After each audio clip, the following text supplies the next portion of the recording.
आइन आरी रियायो मेमन कौम जी खबरों जी चैनल एतरे मेमन टाइम्स न्यूज़।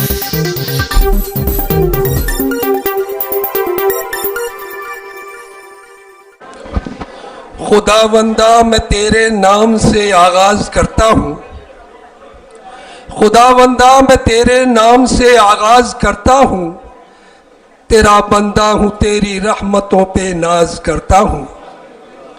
फ़कत तेरी मदद तेरी इस्तिआनत के भरोसे पर, फ़कत तेरी मदद तेरी इस्तिआनत के भरोसे पर मुझे उड़ना नहीं आता मगर परवाज करता हूँ, मुझे उड़ना नहीं आता मगर परवाज करता हूँ।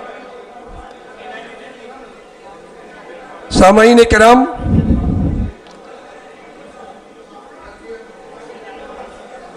ऑल इंडिया मेमन जमात फेडरेशन के सदर मोहतरम जनाब इकबाल ऑफिसर साहब, मेरी खुशनसीबी है कि इनसे मेरी 30 साल से दोस्ती है। पिछले 30 सालों में हमारी ये दोस्ती सिर्फ अल्लाह वास्ते की दोस्ती रही है।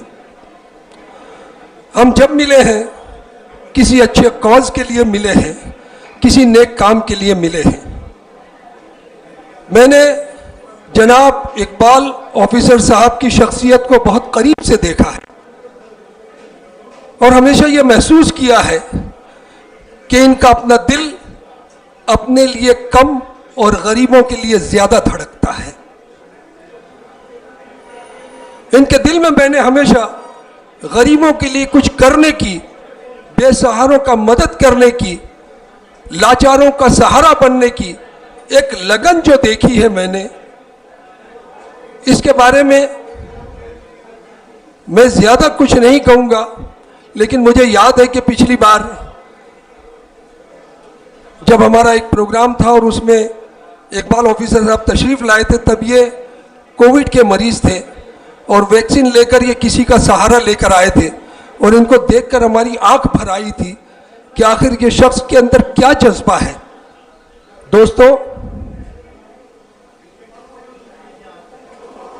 गरीबों, मजबूरों, लाचारों के लिए हमदर्दी का जज्बा होना एक अलग बात है, लेकिन उसके लिए आगे बढ़कर काम करने वाले इंसान दुनिया में कम होते हैं, जो अपना वक्त देकर, जो अपना पैसा देकर, जो अपनी सलाहियतें लगाकर लोगों को जमा करते हैं, लोगों से अपील करते हैं कि आप इन गरीबों की मदद के लिए आगे आइए।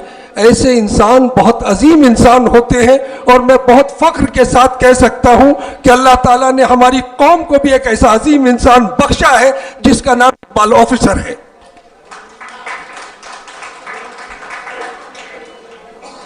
जब से ये ऑल इंडिया मेमन जमात फेडरेशन के सदर बने हैं, मैं देख रहा हूं कि इनकी मेहनत पहले से बहुत ज़्यादा बढ़ गई है। मैं खुद इस बात का गवाह हूं कि कितने ही बेघर हैं जो मुमरा में रहते हैं, हमने उनको आज सर पे छत देखी है। कितने मरीज़ हैं जो हमने इनसे अर्जी की है और इन्होंने उसका बेहतरीन इलाज कराया है, आज वो इनके लिए दुआएं करते हैं। ऐसे सैकड़ों लोग मिलेंगे जिनको मैं जानता हूं कि वो इनके लिए दुआएं करते हैं। तो जब मैं इनके लिए ये कौम तरक्की कैसे करे, हमारे लोग आगे कैसे बढ़े, रात दिन इस जज्बे को इनके जब देखता हूं तो मुझे ऐसा लगता है कि इन्होंने गोया ठान लिया है कि इस चमन को कभी सेहरा नहीं होने दूंगा, इस चमन को कभी सेहरा नहीं होने दूंगा, मर मिटूंगा मगर ऐसा नहीं होने दूंगा। और जब तलक भी मेरी पलकों पे दिए रोशन है, जब तलक भी मेरी पलकों पे दिए रोशन है, अपनी बस्ती में अंधेरा नहीं होने दूंगा, अपनी बस्ती में अंधेरा नहीं होने दूंगा। जनाब इकबाल मेमन ऑफिसर साहब, मैं आपका शुक्रगुजार हूं कि आपने एक बार फिर मुझे ज़कात कलेक्शन फंड में बोलने का मौका दिया। अल्हम्दुलिल्लाह, आपकी ज़ुबानी ये सुनकर मुझे बहुत खुशी हुई कि पिछली बार का जो ज़कात कलेक्शन था उसमें मेरी स्पीच बहुत दूर दूर तक सुनी गई। दुनिया के चप्पे चप्पे से लोगों ने उसका असर लिया और काफ़ी उसका अच्छा रिस्पॉन्स आया। ये अल्लाह पाक का एहसान है, उसका करम है। लेकिन आज अगर आप मुझसे ये उम्मीद लगाए हुए हैं कि मैं यहाँ आए हुए लोगों से, अहले खैर लोगों से, साहिब माल लोगों से एक बार फिर ज़कात की अपील करूंगा, तो मैं ऐसा करने वाला नहीं हूं। इसकी दो वजह है। पहली वो जो मैंने पिछली तकरीर में बताई थी, हजरत अली करमुल्लाह ताला वजुल करीम का एक बड़ा प्यारा कौल है कि सखावत का हुस्न यह है कि साइल के सवाल करने से पहले उसकी मदद कर दी जाए। मैं वो वाकया भी याद दिला दूं कि हजरत अली करमुल्लाह ताला वजुल करीम के साहबजादे इमाम हसन रदी अल्लाह ताला अन्हु, एक मर्तबा अगर इस बात को समझना है कि सखावत का हुस्न क्या है और क्यों मैं अपील करना नहीं चाहता, तो आप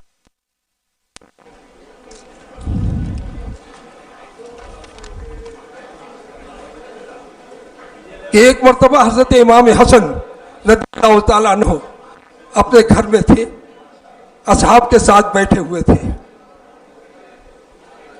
एक कोई ज़रूरतमंद आया, उसने आपके कान में कोई बात कही। आप उठकर गए, दूसरे कमरे से दिरहम से भरी थैली एक लेकर आए और उस ज़रूरतमंद को उन्होंने दे दी। ज़रूरतमंद आपको दुआ देता हुआ वहां से खुशी खुशी चला गया।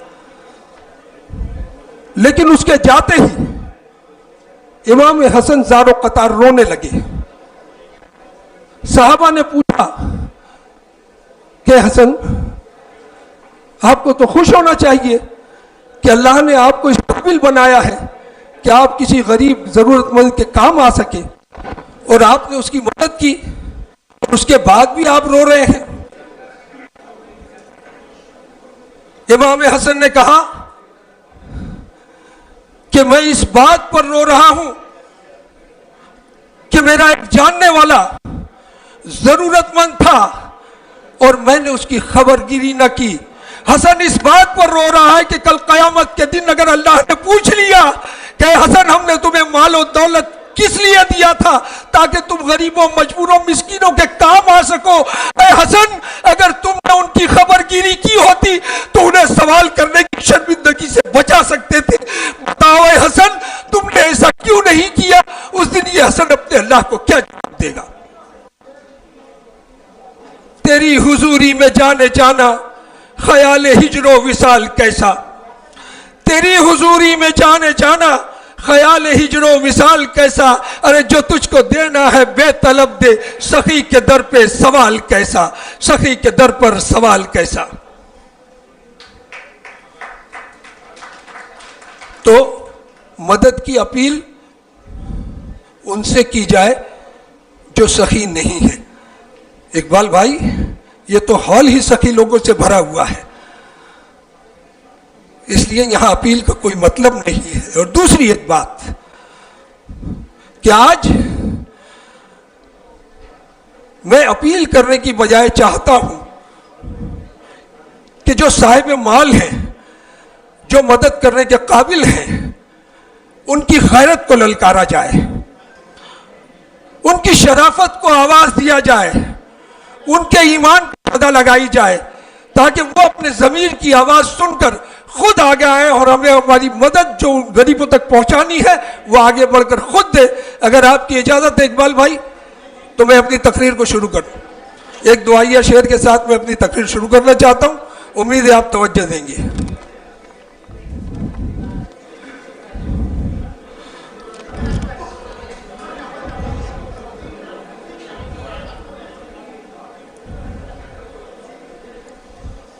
जिंदगी दी है तो जीने का हुनर भी देना, अल्लाह जिंदगी दी है तो जीने का हुनर भी देना, पाँव बख्शे हैं तो तौफीक के सफर भी देना।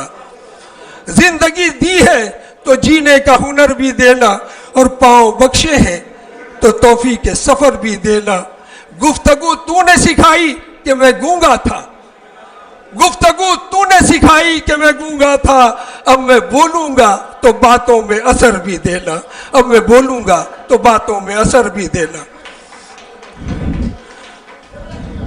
दोस्तों, अक्सर आप लोगों ने आपस में बात करते हुए ये बात बहुत सुनी होगी कि पांजी कौम जेरी कोई कौम ना है,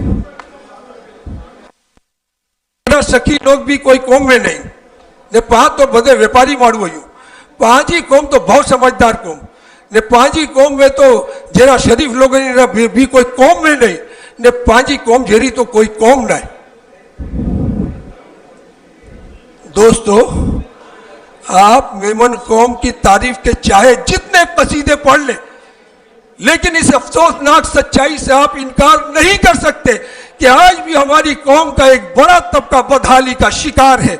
आज भी हमारी कौम के सैकड़ों लोग बेघर हैं, झोपड़ों में जिंदगी गुजार रहे हैं, ऐसे टूटे और कच्चे मकानों में उनकी जिंदगी गुजर रही है कि कब छत गिर जाएगी और वो बेचारे डर कर उस मकान में रह रहे हैं। आज भी कितने बच्चे हैं जो अच्छी तालीम हासिल करना चाह रहे हैं, लेकिन उनके वालिदैन के पास पैसे नहीं होने की वजह से वो अपनी तालीम जारी नहीं रख पा रहे हैं। कितनी बच्चियां आज भी घर में इस बात की आस लगाए बैठी है कि कोई उनके माँ बाप की मदद करेगा और उनके हाथ पीले हो जाएंगे। आज भी कितने घर हैं जिनमें चूल्हे नहीं चलते। आज भी इसी मेमन कौम के कितने घर हैं जहां गरीब मरीज बिस्तर पर पड़ा तड़प रहा है, एड़ियां रगड़ कर मरने को मजबूर है कि उसको अच्छा इलाज नसीब नहीं है। कुल कौम के हालात को अगर बताना चाहूं तो ये 4 शेर काफी है कि जमाने की ये नाइंसाफियां किससे कहूं हमदम, जमाने की ये नाइंसाफियां किससे कहूं हमदम। चमन वालों को दीदारे चमन तक भी नहीं मिलता, किसी के पांव के नीचे बिछे जाते हैं गालीचे, किसी के पांव के नीचे बिछे जाते हैं गालीचे, और किसी को बात मरने के कफन तक भी नहीं मिलता, किसी को बात मरने के कफन तक भी नहीं मिलता। दोस्तों,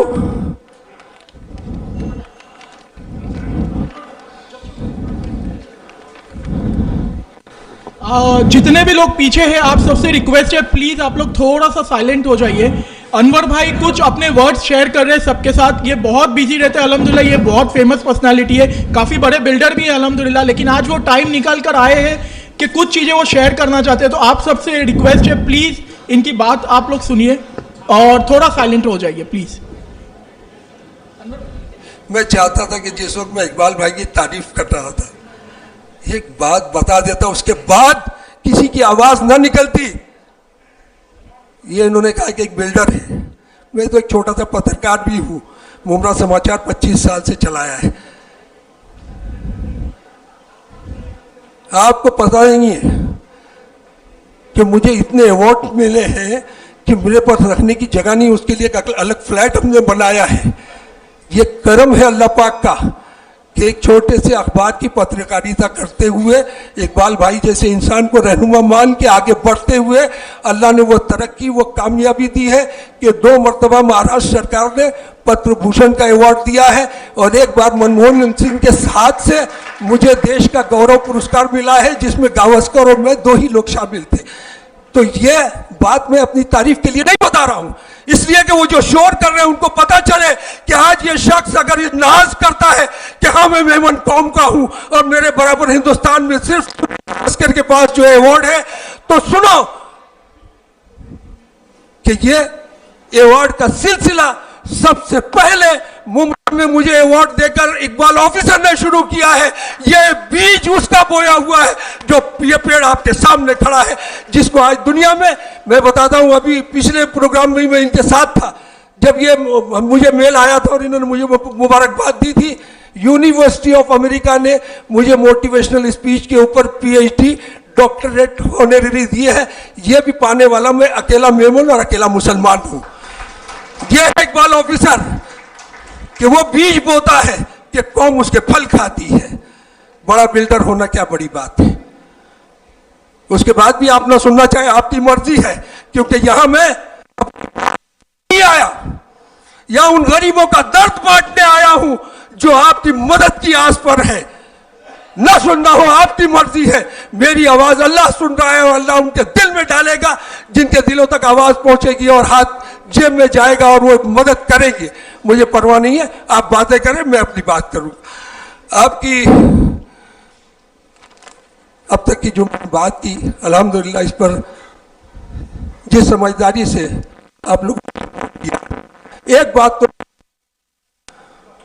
कि कौम का जो दर्द यहां खड़े होकर मैं बयान कर रहा हूं, इसको आप भी महसूस कर रहे हैं। ये जो तकलीफें, बड़ी बड़ी बातें पांजी कौम के बारे में अलग बात है, लेकिन हकीकत ज़मीनी वो आप जैसे लोग जो ज़मीन पर जाकर काम करते हैं, गरीबों के घर जाके स्कूटनी करते हैं, मदद पहुंचाने से पहले मालूमात लेते हैं, उनसे पूछिए कि वहाँ क्या दर्द पल रहा है और उसके इलाज की कितनी ज़रूरत है। और ये उस देश में खड़े होकर मैं कह रहा हूँ जहाँ आज भी 80 करोड़ लोग सरकारी राशन पे पलते हैं। उस देश में मेमन कौम जैसी कौम का क्या हाल होगा, ये बताने की ज़रूरत नहीं है। ये सिर्फ वही लोग जानते हैं जो करीब से, जिन्होंने वो दर्द देखा है। बस वो दर्द मैं आप तक पहुंचाने के लिए यहाँ खड़ा हूँ। और जैसे मैंने कहा कि आप ये दर्द महसूस कर रहे हैं, दर्दमंदों के लिए कोई सखावत की फजीलत पे तकरीर करे, कोई मानी नहीं है, क्योंकि वो जानते हैं सखावत क्या है। फिर भी एक चलते चलते एक ऐसा वाक़या आपको सुना के जाना चाहता हूँ, जो शायद आप किसी को शेयर करें, अल्लाह ताला उसके दिल में डाल दे और वो अपनी सखावत का हाथ हमारी तरफ बढ़ा दे। सामरी जादूगर का नाम सुना होगा आपने। ये हज़रत मूसा अलैहिस्सलाम के वक्त का बड़ा जादूगर है। वाक़या ये है कि एक बार मूसा अलैहिस्सलाम अल्लाह ताला से गुफ्तगू करने गए, वापसी में काफ़ी दिन गुजर गए। इस बीच सामरी ने एक सोने की गाय बनाई, जिसमें 2 बारीक ऐसे सुराख कर दिए जो नजर नहीं आते थे, लेकिन हवा उससे गुजरती तो गाय के मुंह से आवाज आती। सामरी ने, जो उम्मती थे मूसा अलैहिस्सलाम के, उनको बहकाना शुरू किया कि देखिए बुत परस्ती सही थी, तुमने गलत किया, जो मूसा पर ईमान ले आए, मूसा के रब पर ईमान ले आए, ये सही है। इस तरीके से उसने जब गुमराही फैलाई तो बहुत सारे लोग उसकी बातों में आ गए। मूसा अलैहिस्सलाम जब अल्लाह के पास से आए, लौटे बात करके, देखा तो माहौल अलग दिखा, बहुत दुखी हुए। अल्लाह से फरियाद की कि अल्लाह, मैंने कितनी मेहनत की थी इनको तेरे दीन पर लाने की, और अब देख कि ये गाय की परस्तिश करने लगे। अल्लाह, अब इनके साथ और कितने लोग जुड़ते जाएंगे और फिर मुझे नए सिरे से इतनी मेहनत करनी पड़ेगी। अल्लाह, मैं क्या करूं? हुक्म हुआ कि मूसा, इन सबको कत्ल कर दो। मूसा अलैहिस्सलाम ने उन नाफरमानों को कत्ल करना शुरू किया। घबराकर सामरी कहीं जाकर छुप गया।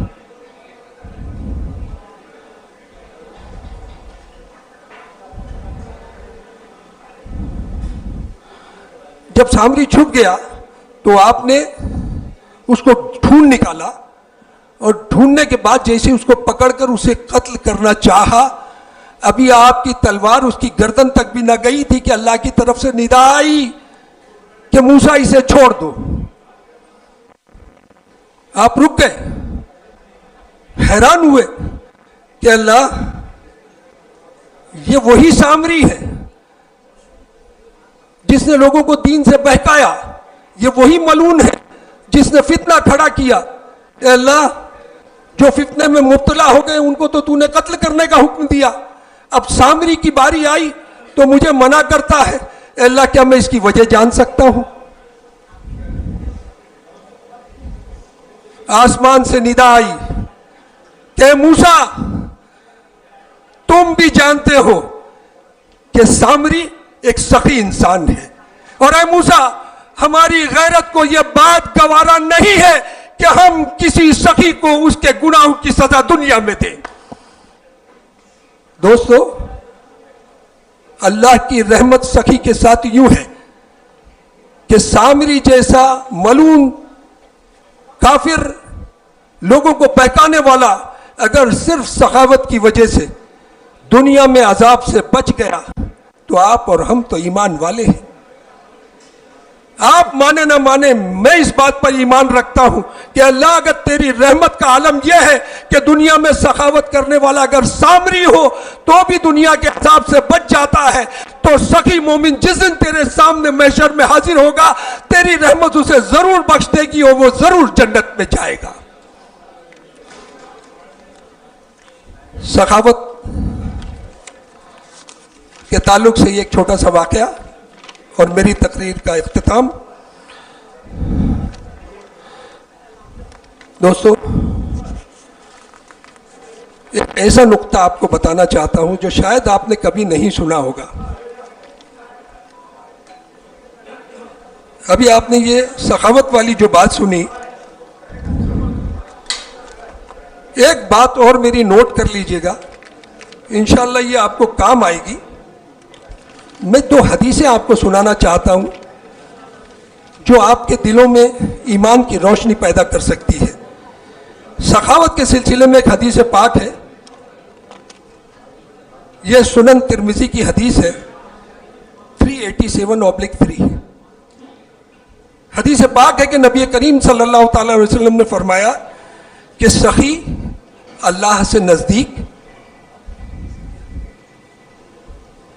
जन्नत से नज़दीक, लोगों से नज़दीक और जहन्नम से दूर है। आगे हदीस पाक में है कि कंजूस अल्लाह से दूर, जन्नत से दूर, लोगों से दूर और जहन्नम के करीब है, और बेअमल सखी अल्लाह के नज़दीक, इबादत करने वाले कंजूस से ज़्यादा महबूब है। ये पूरी हदीस पाक है कि सखी अगर बेअमल भी है तो वो अल्लाह को महबूब है कोई इबादत गुजार कंजूस से। और कुतुब हदीस उठाकर देख लें आप, सखावत का जहां जहां नबी करीम सल्लल्लाहु अलैहि वसल्लम ने जिक्र फरमाया है, उसके सामने बराबर कंजूसी को रखा। कुछ यही अंदाज कुरान पाक में भी आपको अल्लाह का मिलेगा कि जहां उसने माल खर्च करने की बात की है, वहीं अगर माल खर्च करने वाले की फजीलत बताई है, उसका इनाम बताया है, तो उसके फौरन बाद कंजूस के ऊपर लानत भेजी है और उसका अंजाम बताया है। यह खाका मैं आपके जहन में इसलिए डालना चाहता हूं कि इसके बाद जो मैं हदीस पाक पढ़ूंगा, इंशाअल्लाह वो आपके दिल में एक नई रोशनी पैदा करेगी। कि आप देखें कि अगर अब ये कहा जाए कि एक शख्स सखी नहीं है, गोया क्या है वो? कंजूस है। एक शख्स जो माल को खर्च नहीं करता अल्लाह की राह में, वो क्या है? कंजूस है। एक शख्स जो गरीबों की फरियाद सुन के भी कान बंद करता है, वो सखी नहीं है तो क्या है?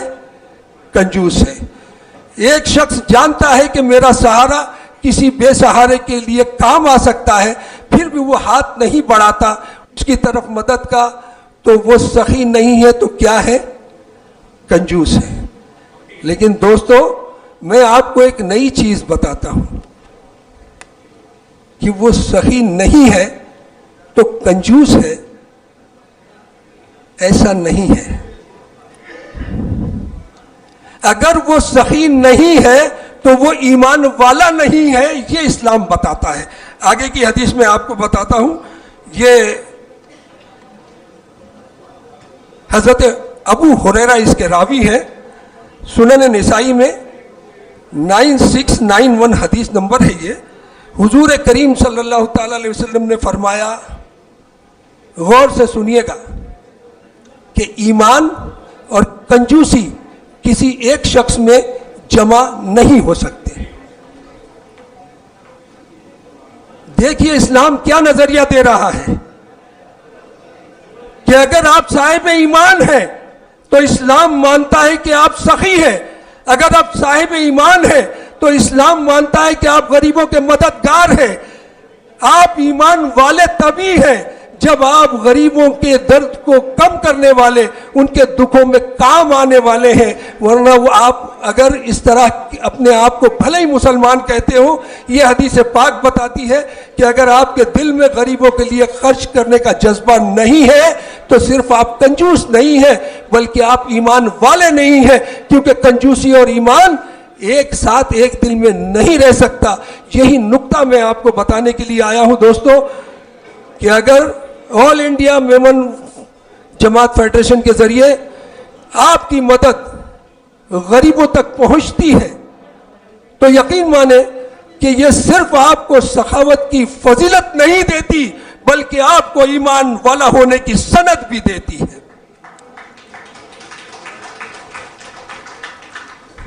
मैंने जो कुछ कहा बस इतनी बात थी कि ये दर्द जो कौम का गरीबों का देखा है मैंने, वो उनकी जुबान बनकर आप तक पहुंचाने आया। आप देख सके तो मेरी आंखों से देख सकते हैं उन गरीबों को, उन मिस्कीनों को जो आज की इस मीटिंग को लेके आपसे आस लगाए बैठे हैं कि आप हाथ बढ़ाएंगे और उनकी बच्ची का हाथ पीला हो जाएगा, आप हाथ बढ़ाएंगे और उनका बच्चा आला तालीम हासिल कर लेगा, आप हाथ बढ़ाएंगे और उनका कच्चा मकान रिपेयर हो जाएगा, आप हाथ बढ़ाएंगे और किसी गरीब मरीज को अच्छा इलाज मिल जाएगा, आप हाथ बढ़ाएंगे और किसी के घर में चूल्हा जल जाएगा।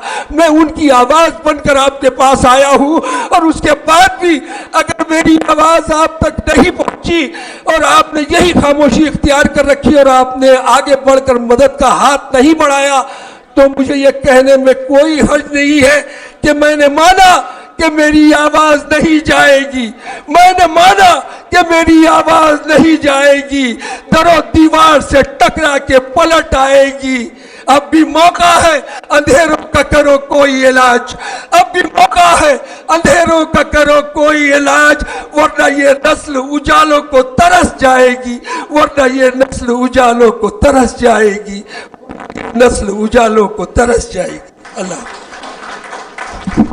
अल्हम्दुलिल्लाह, बहुत खूब अनवर भाई, आपने बहुत अच्छी बातें की और जो बात आपने की हो वो ये महफिल को और रौनकदार कर दी अल्हम्दुलिल्लाह, और सब सीखने वाली बातें। Thank you once again.